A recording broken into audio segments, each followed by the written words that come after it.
आओ महाराज ऊपर आओ, यहीं से चढ़े आओ, माले के धर आओ। गजब बाबा है, क्या छाता है बाबा। कोई परिवार है कौन? हाँ, बाबाओं का कोई परिवार नहीं होता, दो ही रिश्तेदार हैं। आहा, पूछो कौन? वाह, अरे हमसे तो पूछो। एक हमारी राधा रानी, एक हमारी राधा रानी, एक हमारी राधा रानी, एक हमारी राधा रानी। तुझे बांके बिहारी सरकार, तुझे बांके बिहारी सरकार। हमारे हमारे हमारे दो ही रिश्तेदार, हमारे दो ही रिश्तेदार, हमारे दो ही रिश्तेदार। ना कोई चिंता ना कोई टेंशन, ना कोई ना कोई चिंता ना कोई टेंशन, ना कोई चिंता ना कोई टेंशन। आज की कथा सुनकर कौन कौन टेंशन मुक्त होना चाहता है? तो दोनों हाथ उठा के ताली बजा के जरा झूमो। ना कोई चिंता ना कोई टेंशन, ना कोई चिंता ना कोई टेंशन। एक बात और बोले, कह दो, बोलो। बाबा अब इन बच्चों के बीच में जाओ, जो शोर मचावे उसको तुम खा जाना। वहां पहुंच जाओ, यहीं ऊपर बैठना और नीचे मत जाना। आज से आपकी यहीं ड्यूटी है, पहुंचो। सुनो, जय हो महाराज। बच्चे भी कह रहे आ जाओ। जो शिवपुरी के बच्चा है बाबा, ले आओ। बाबा बाबा, ओए बाबा, इधर बीच में। आज के बाद कौन कौन टेंशन नहीं लेना चाहता है? हाँ सुनो, आज जब घर जाना जरा नचते हुए जाना, ताकि पड़ोसी को टेंशन हो जाए। हाँ, जैसे ही तुमसे जलने वाला दिखावे, ऊपर की तरफ देखना, कहना वाह, और जरा ठुमका लगा देना, ताकि उसको ये टेंशन हो जाए कि आज पा क्या गया है। दोनों हाथ उठा के, ना कोई चिंता ना कोई टेंशन, ना कोई चिंता ना कोई टेंशन, ना कोई चिंता ना कोई टेंशन। राधा नाम दिल में है मेंशन, राधा नाम दिल में है मेंशन, राधा नाम दिल में है मेंशन। भरी सभा में हम सब कहते, भरी सभा में हम सब कहते, भरी सभा में हम सब कहते, भरी सभा में हम सब कहते। अब कृपा करो सरकार, अब कृपा करो सरकार, अब कृपा करो सरकार, अब कृपा करो सरकार। हमारे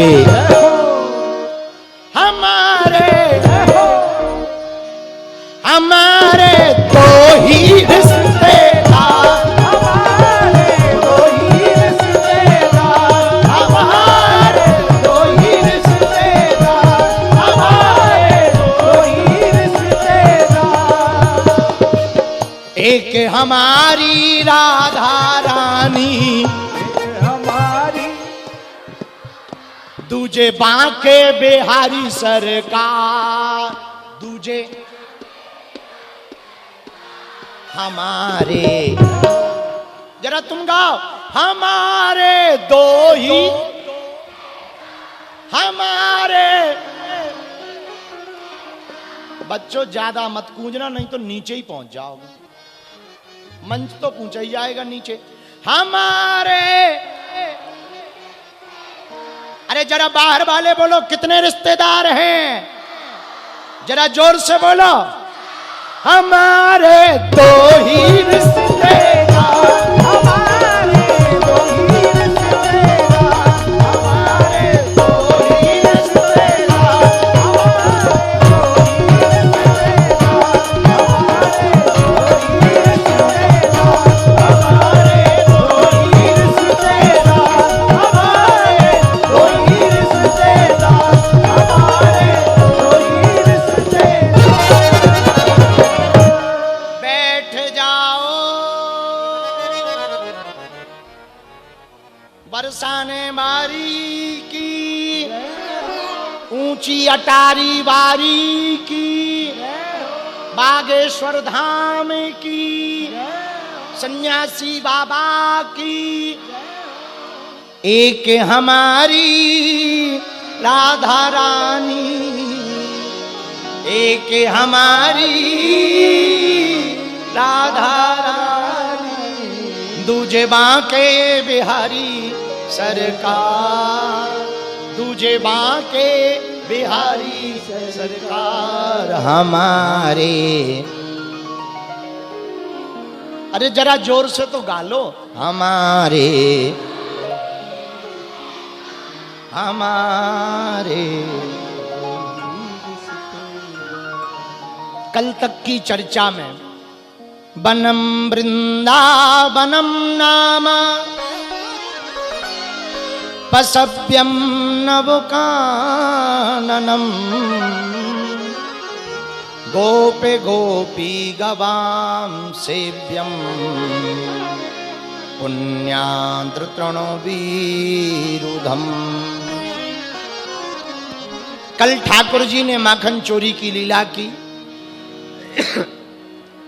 जब बहुत उपद्रव गोकुल में आने लगे तो भैया नंद बाबा ने पूरे गोकुल की एक बैठक बुलाई, सारे ब्रजवासियों को बुला के बोले भैया जा गोकुल में तो बड़ो लफड़ा है, चलो कहीं और चलें। तो सबसे सुझाव लिया कहां चलें, सबने अपनी अपनी जगह बताई। किसी ने कहा गोवर्धन चलो, किसी ने कहा बरसाना चलो, किसी ने कहा गहरवन चलो। ठाकुर जी ने सुझाव दिया, बोले बाबा रहने जाना ही है तो वृंदावन चलो, वृंदावन धाम की। बोले क्यों? प्रेम की पिपासा देख देख निज प्रेमियों को, प्रेम का समुद्र सीमा तोड़ के बहाया है। भावुक रसीले जन निराश ना होंगे अब, कामना की पूर्ति हेतु कल्प तरु लगाया है। चिंतामणि जटिल चारु चादर बिछाई जहां, भांति प्रीति भांति कुंज कुंज से सजाया है। भारत का भूषण तिलक तीनों लोकों का, भक्तों के वास हेतु वृंदावन बसाया है। भक्तों के वास हेतु वृंदावन, बोलो वृंदावन धाम की जय हो। तो श्री धाम वृंदावन की सलाह दी ठाकुर जी ने।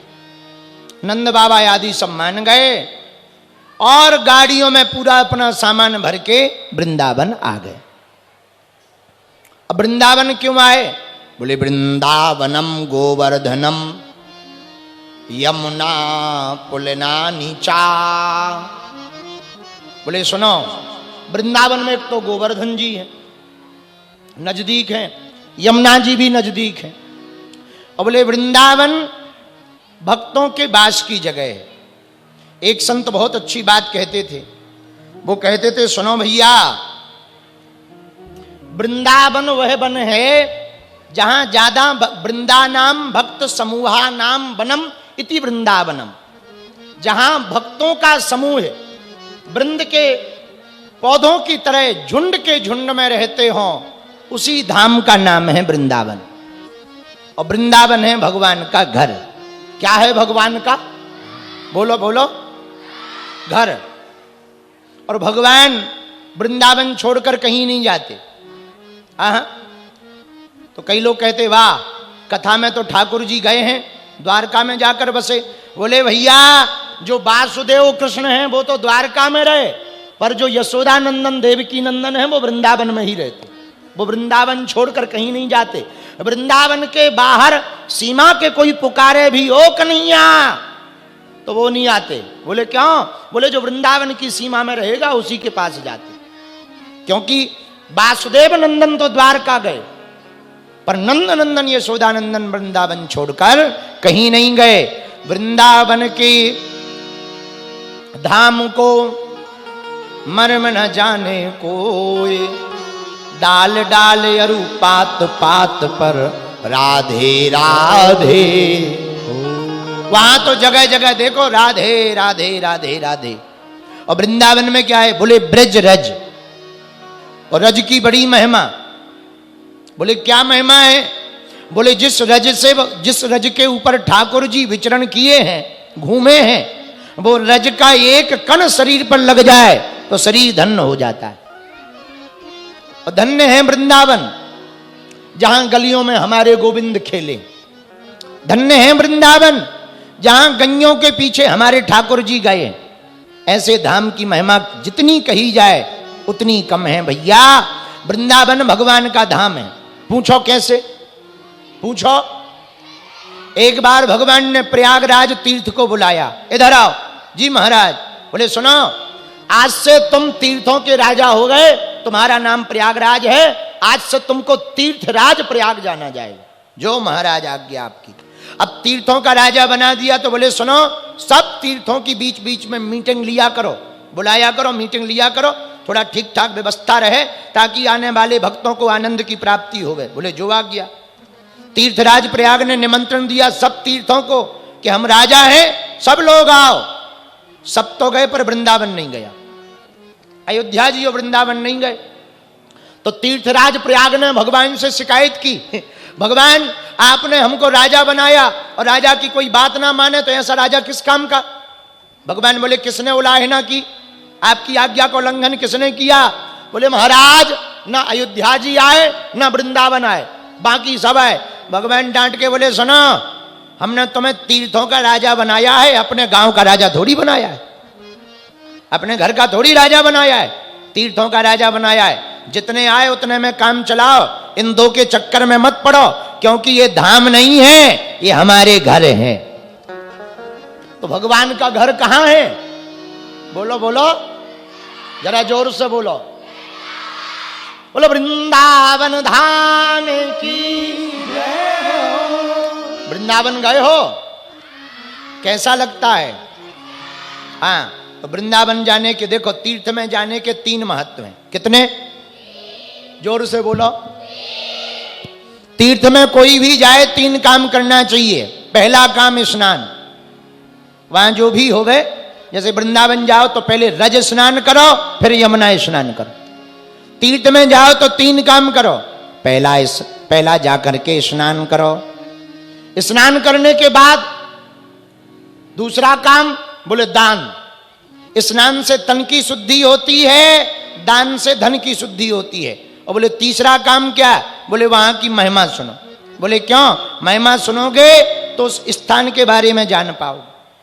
3 काम तीर्थ जाकर के करना चाहिए। तो भगवान ने सारे ब्रजवासियों को लिया और वृंदावन आ गए। बोलो वृंदावन धाम की। धीरे धीरे समय बीता। एक दिन भगवान माता जी मैया से रूठ जाते, मैया हम गाय चराने जाएंगे। जसोदा मैया बोली नेक सो छोटो सो लाला है, अब नेक बड़ो हो जा, गाय ही तो चरानी है, ग्वाल वाल को छोड़ा है, करेगा ही क्या, गैया ही तो चराएगा। पर भैया थोड़ा सो बड़ो हो जा, अब छोटो सो है, कहीं गुम जाएगा, लापता हो जाएगा, धक्का मुक्का लग जाएगा, चोट लग जाएगी, आफत हो जाएगी। कन्हैया रूठ गए, बोले मैया हम तो आज ही चराने जाएंगे गैया, चाहे जो हो जाए आज ही जाएंगे। अब मैया बड़ी परेशान, क्या किया जाए? मुहूर्त बुलवाया। महाराज, हे पंडित जी महाराज जरा मुहूर्त देखो, कब गैया चराने हमारो कन्हैया जाए। पंडित जी ने भी कह दिया आज अष्टमी है, जाने दो। सोई ठाकुर जी गोपाष्टमी के पावन पर्व पर गैया लेके नहीं, छोटे छोटे गैयों को, बछड़ों को लेकर के चले गए। अब ठाकुर जी ग्वाल बाल बन गए, आगे आगे गैया, पीछे पीछे ठाकुर जी हमारे कन्हैया। और ठाकुर जी कैसे लाठी ले लें, तुमने कभी देखा होगा गांव के जो चरवाए होते हैं वो लाठी कंधे पे रख लेते, दोनों हाथ ऐसे लगा लेते। वैसे ही भगवान ने लाठी में बढ़िया लाठी ली, कंधे पे धरी, दोनों हाथ ऐसे लगा लिए, एक तरफ खाने को मक्खन टांग लो। आहा, दिव्य लीला ठाकुर जी कर रहे हैं। अब गैया चराने लगे। गैया चराते चराते कंस का दिमाग घूमा, जितने राक्षस भेज रहे एक भी नहीं बच रहा, तो बकासुर को भेजा। बकासुर बगला का रूप धारण करके भगवान को मारने आया। भगवान बोले कोई बात नहीं, आ जाओ, तुम्हारा भी स्वागत है। बकासुर बगले का रूप धारण करके बैठ गया। भारी शरीर बगुला का। जैसे ही कन्हैया को देखा, सोई बकासुर ने भगवान को अपनी चोंच में दबा लिया। भगवान बोले बेटा खाओ, अभी बताते हैं तुमको। जैसे ही चोंच में दबाया, भगवान ने ऐसा युद्ध किया, ऐसा गरम लावा बना दिया कि छटपटा गया, मानो अंगार खा लिया हो, सोई छोड़ दिया। और भगवान ने दोनों चोंचों को पकड़ करके फाड़ दिया और बकासुर का हो गया गोविंदाय नमो नमः। अघासुर आया। अघ माने पाप, पाप का असुर अघासुर भी भगवान को मारने आया। और अघासुर अजगर का रूप धारण करके आया, और ऐसा अजगर का रूप धारण किया तो भारी मुंह फैला लिया, अजगर बन के बैठ गया कि हम ऐसे बन के बैठेंगे कि पूरे गोप ग्वालों कन्हैया हमारे भीतर आएंगे। गुफा जैसा शरीर बनाकर अजगर बन करके बैठ गया, मुंह खोल लिया। ग्वाल वालों ठाकुर जी घूम ही रहते वृंदावन में। अब पहले तो कभी घूमे नहीं। ग्वाल वालों ने देखा, वाह, लगता है ये गुफा है, गुफा। अजगर के मुंह को गुफा समझ ली। भगवान पीछे थे, ग्वाल वाल आगे, और घुस गए। जैसे ही अजगर के मुंह में घुसे, सोई अजगर की जीभ पे चलने लगे, तो ग्वाल वाल बोले वाह, देखो तो कितनी बढ़िया गुफा है, और सड़क कितनी चिकनी है। जीभ पे चल रहे हैं, उसको सड़क में देखो कितनी चिकनी सड़क है। एक गोप ग्वाल